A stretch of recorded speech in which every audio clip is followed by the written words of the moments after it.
Dans un quartier populaire d'Addis Abeba, Fikr a ouvert cette bounabet, un stand de café, il y a 2 ans. Grâce à ses ventes, elle dit gagner une centaine de beurre par jour, un peu moins de 2 €. Ce n'est pas assez, mais c'est toujours mieux de faire quelque chose plutôt que de rester toute la journée sans travailler. Nous vivons aussi grâce aux revenus de mon mari. C'est juste assez pour acheter notre nourriture de tous les jours. Avec leurs revenus, le couple peut aussi payer la location de leur petit appartement. Il coûte une quarantaine d'euros par mois. Outre le loyer, pour Fikr comme pour de nombreux Éthiopiens, un des plus gros postes de dépenses reste la nourriture. Une dépense en constante augmentation à cause de l'inflation.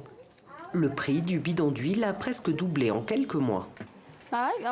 Après avoir coupé les oignons, je les fais cuire et je mets de l'huile. Avant, je mettais une tasse comme ça. Maintenant, je fais avec une demi-tasse. Ça, c'est trop. Je dois en mettre moins.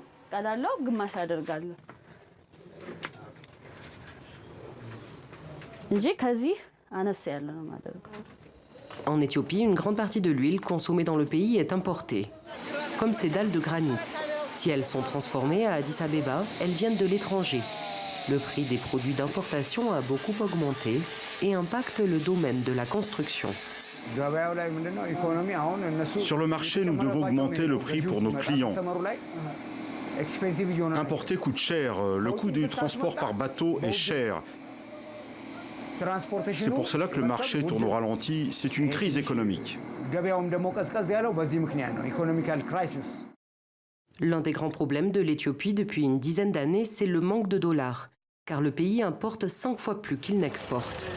La pénurie de devises étrangères et la dévaluation du beurre, la monnaie locale, impactent de nombreux petits commerçants comme ici, à Ayaoulet, un quartier connu pour ses magasins de vêtements. J'importe mes marchandises de Dubaï, de la Turquie et j'achète aussi au grand marché d'Addis. Quand je vais à Dubaï, comme il y a une pénurie de dollars, je ne peux pas ramener tout ce que je veux.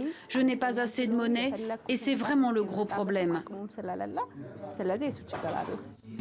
Kia se plaint aussi du manque de clients. En Éthiopie, il n'y a pas de salaire minimum et de nombreux travailleurs gagnent à peine de quoi manger et se loger.